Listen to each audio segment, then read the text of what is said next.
Ready, John? Active recovery today. The issue with a lot of people, had a call with 2 people today, and they go to the gym 5, 6, 7 times a week, can't seem just to calm down. More is not better, better is better. So today's a recovery day. Done a bit of work, walking, blood circulation, circadian rhythm, got the sunlight on me, UV, UVB, all that sort of stuff. Your body's inflamed. You've just caused micro tears, short-term inflammation from the session before. You did legs Monday, upper body yesterday, so my body's screaming. You just don't know it yet. Your CNS doesn't go like, oi, we're hurting a little bit here. You just don't know. It's a creeper. Stress is a creeper. So now recovery, turn the legs over, get new fresh blood, remove all the waste products that are already in the legs. It's not lactic acid, it's not how it works.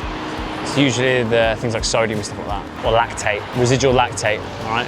Residual waste products. Turn the legs over a little bit, a bit of movement in terms of mobility and stuff like that. And then we'll head back home. And I've just bought a new red light, so I'll have red light because I've got bad skin on my stomach, arms, and then also I've got a big one behind me. So what that'll do is that red light penetrates the skin 2, 3, sometimes 4 layers. So you get a better neck. This standing next to me with a rig like that, fair play. Doing a long form. Nice. I'm trying to get into it a little bit more. How you doing? Alf, Taylor Alf. Nice to meet you. Park your car out front. Planet. One of many. See that boy. Good seeing you. Alf. He does a lot of long form. If you don't know him, he's killing it in long form. We'll try and keep up. And then once you've done red light, penetrates the skin. So not only recovering just some skin, but also muscle tissue as well. Okay. And we'll be good to go. Recover, restorative, ride the stress wave. High stress, you need to come back down, ride that wave, come back up again. Crash against it, you will crash and burn. That's right. Before it gets If you've got a fat ass and you're doing long duration bike, these can be some of the most painful shit ever. Buy yourself off Amazon, so it's not your bum crack, unless you like that sort of thing. Game changer. You're sat on there, you might as well be sat on a lazy boy. So make sure you get this every time I bring it to the gym. It's my own one. I have a tip as well. If you're doing long form, if you're doing long duration, boom, you can rest your elbows on it, you can sweat on it as well. Get a nice setup for you, because you're going to be there for a while anyway, all right?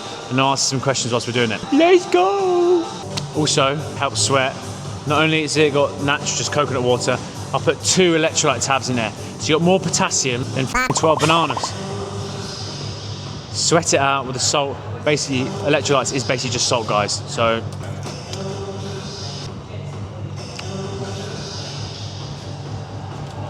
oh, I'm all over this show today. My morning was just like, brr, brr, brr, brr. No Wi-Fi at home. I went for a coffee, answered messages, came back. Wi-Fi wasn't working. Had a call in 15 minutes. Had to go to the cafe. Had the call. Answered some more messages. Had another call. Had 2 calls with the coach. Had to set up another 5 calls afterwards. Got this, I've got another call, 3 calls after this. It's just like, But we pray for the problems we have now that we used to wish that we could have. Lord have mercy. Actually, this is where I get a lot of my emails, because emails are so boring. If you're writing emails, you're making money. If you're reading emails, you're spending money. I don't have enough of an email drip campaign to do that, because I don't fucking like it. It's boring. It's so impersonal. Like, we set up people's businesses from a coach's standpoint, and they want the whole go high level, they want the Slack and stuff like that. They've got no leads. Keep it simple, keep it WhatsApp, have a spreadsheet, Google Docs, create your own SOPs. Simple shit always works. Need to go for a piss quickly and I'll start. I've been sleeping so badly recently, like so badly. So I'm taking magnesium glycine, which is so good for sleep. And I'm very open about my peptide use. I started taking a secretagogue of ipamorelin, which increases growth hormone, which again helps sleep. No difference last night with my sleep. Just woke up with a massive rock on. Woe is me, eh? Woe is me. We should do calories. Let's go. Just so we're not here too long, 250. I hide it just so I don't have to look at it. Because if I keep looking at it, it takes ages. Whereas if I just do like this, God, vest just makes you look so much bigger. When people give like metabolics and anything that's like elevated heart rate for an extended period of time, or you're not using oxygen at a certain point, it's anaerobic, it's not restorative. Restorative is literally ticking along now, relaxing, walking outside. When people don't know what steady state is the point to which you can repeat something for the longest period of time. So if you want to go for a marathon, you'll do steady state. It's like, can I do for 5 hours, have my heart rate at 135 and maintain this pace? Yes. Can I have it at 140? No. Okay, so that means your steady state is 135. Whether you'll know if it's steady state or not is your respiratory exchange ratio. So what that means is that when oxygen starts to go down and carbon dioxide comes in, your body's not efficient enough to resynthesize that oxygen. So it's taking carbon dioxide, therefore making your legs burn up a little bit, and it's coming anaerobic. That's the difference. And obviously, if you're really good at turning over oxygen, that respiratory cycle, and you're really fit, your heart rate, you'll be able to do it at a greater heart rate. But then again, you're more efficient with your heart rate, so actually you do it technically lower. But your velocity of running, your economy of running, and all that sort of stuff will be better too. So it's your respiratory exchange ratio. What is your body like at turning oxygen and carbon dioxide over, and how long can you do it for? That's your steady state. And you can measure it in a number of ways, like a Douglas bag. Like you see when they do a VO2 max, they're running on the treadmill, and they've got this thing here. You're breathing, and there's a machine. It can literally measure exactly how much carbon dioxide you're breathing out at a certain point. And once it hits over 1, like if it hits 1 or over 1, it means that you're breathing mainly carbon dioxide, so you're not working aerobically anymore. Hopefully I made that simple. To me, I'm a pretty simple person, so that's how I see it when I was taught it in my undergrad. Like if you look at your energy system, aerobic, bottom, build your base, repeat it for a long period of time. That is your floor. To heighten your ceiling when it's right at the top, it's a sharp edge, it's the top. That's when it's alactic, explosive. That is when it's sprinting, that's lifting weights. That's fucking tough on the body, that's like playing with fire, it's sharp, you can get cut from that. The metabolic stuff is in the middle. Your whole workout of cleans, jumps and CrossFit, that sort of stuff. Intervals on the bike and things, that's in the middle. That's metabolic. That's hard to be measured. That's why people do group classes and then can't repeat something afterwards, because they actually don't know how to get better at that stuff, because it's hard to measure in the middle. That's why it's a fool's game to just constantly do classes the whole time. You have to be building your floor, heighten your ceiling.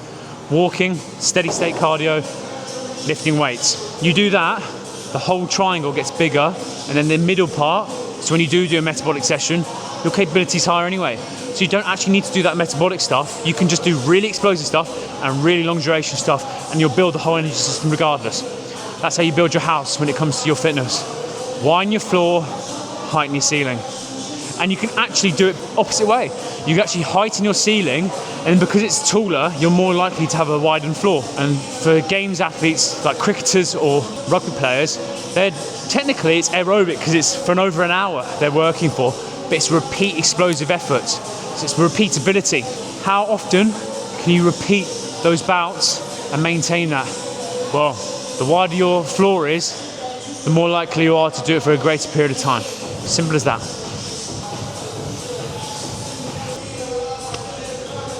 That's another thing. Trying to burn calories, Sam, and you're consuming calories at the same time. Surely you fasted cardio.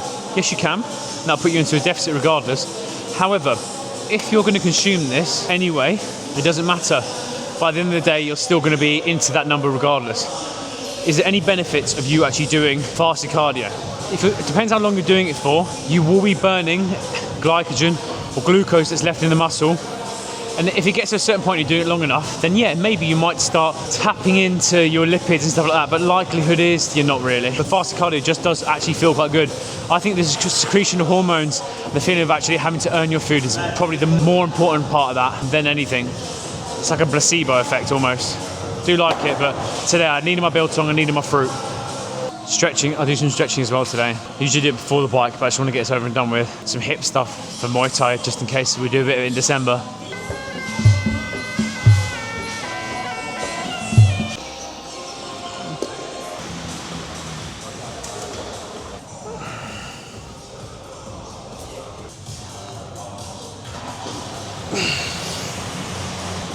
Oh. With your muscle, there's a range of pliability and stiffness. You want to be slightly pliable so you can actually get into the range. You want stiffness so you can actually be explosive. This is if you obviously actually want to perform well. And it's where you're on the spectrum. So like for example, a gymnast will be high pliability and technically quite stiff as well, so they'll be towards the middle. And then whereas a sprinter will probably be more towards the stiffness because it's a singular movement. If you're too stiff, then you can't actually get into the end range of motion for the elasticity of the muscle to be explosive. And if you're too pliable, you've got no stiffness to actually explode out of it. So you just go, and you go, oh, and you're done.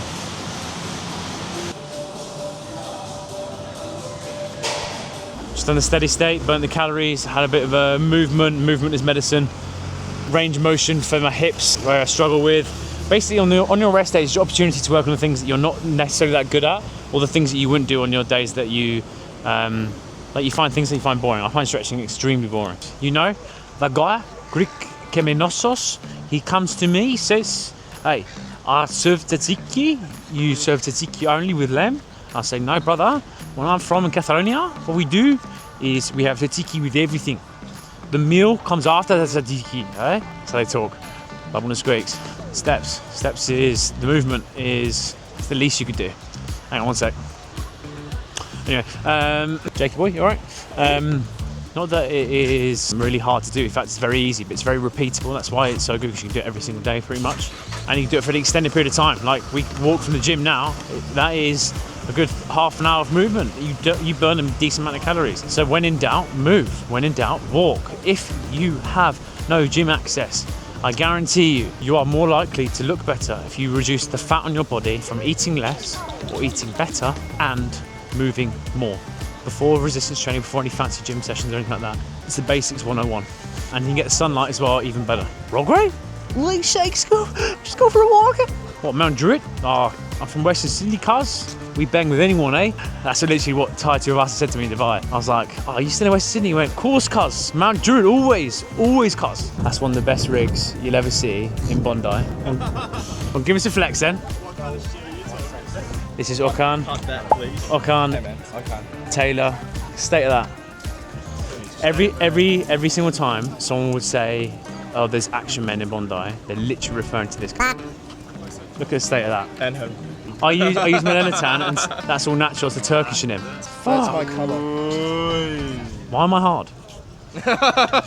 If you're unsure whether to make content because you care too much about people's opinions and stuff like that, there's people like this who couldn't give a shit. This is Bondi for you. Go on, turn it around. Good for you. Good for you. No one gives a fuck. That's why I'm walking around the beach now with all these people with this camera now. No one gives a shit. Everyone's doing it here. What you're actually doing is you're letting people's opinions affect how well you grow and your ability to make not only revenue but also to build your own brand just because of other people's opinions. Fuck off. I've never had that issue ever, caring about other people's opinions of me. Same. I eat the deficit anyway. Yeah, same. I eat not a lot. It doesn't matter too much. If you're going to be pedantic about it, you want high protein the rest day to help aid recovery, and then you don't need as much sugar. But I don't really have that abundance of sugar anyway, or carbohydrates. No knife.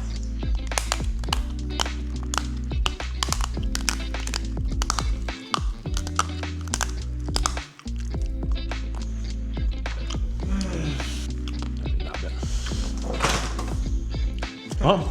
Back in the fridge. Obviously. Where's else gonna go? Right, where's my call? 8 minutes. Brilliant. Sorry if I'm doing two things at once. I've got a jam-packed day. I know you're also tired, so I won't keep you for too long.